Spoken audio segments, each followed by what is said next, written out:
అచ్చంపేట నియోజకవర్గ ఆదివాసీ ప్రజల పర్యటనలో భాగంగా ఈరోజు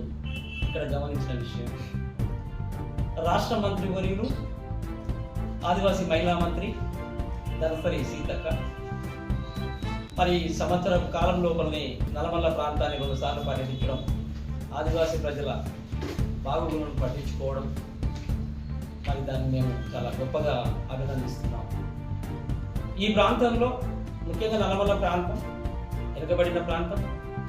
అచ్చంపేట నియోజకవర్గం రాష్ట్రంలో అన్నింటికంటే వెనుకబడిన ప్రాంతంగా మేము చెప్పుకొస్తాం. మరి ఈ ప్రాంతంలో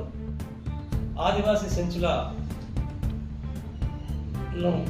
కాపాడడంలో భాగంగా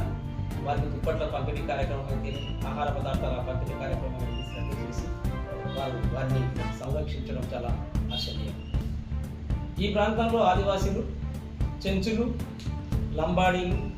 ఎరకలు ఎక్కువగా నివసిస్తారు. వారితో పాటు సబ్బండ వర్గాల ప్రజలు, వారందరికీ గ్రామీణ ప్రాంత అభివృద్ధి ధ్యేయంగా మంత్రి గారు పర్యటించి బీటీ రోడ్ల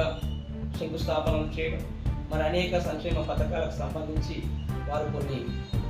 భరోసా కల్పించడం అనేది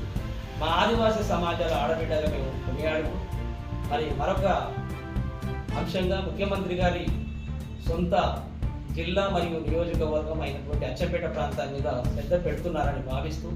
ఇక్కడి ప్రజలు మరి వారిని కొనియాడుతున్నట్లుగా మేము గమనించాము. అందులో నేషనల్ ట్రైబల్ ఫెడరేషన్ మరి రాష్ట్రంలో అనేక ఆదివాసీ సమాజాల సంక్షేమం, విద్య, అభివృద్ధి ధ్యేయంగా మేము ప్రయత్నం చేస్తున్న ఈ సందర్భంలో అచ్చంపేట ప్రాంతంకు వచ్చి మరి వారిని మేము కళ్ళారా ప్రత్యక్షంగా చూడడం జరిగింది కాబట్టి వారికి ధన్యవాదాలు తెలుపుతూ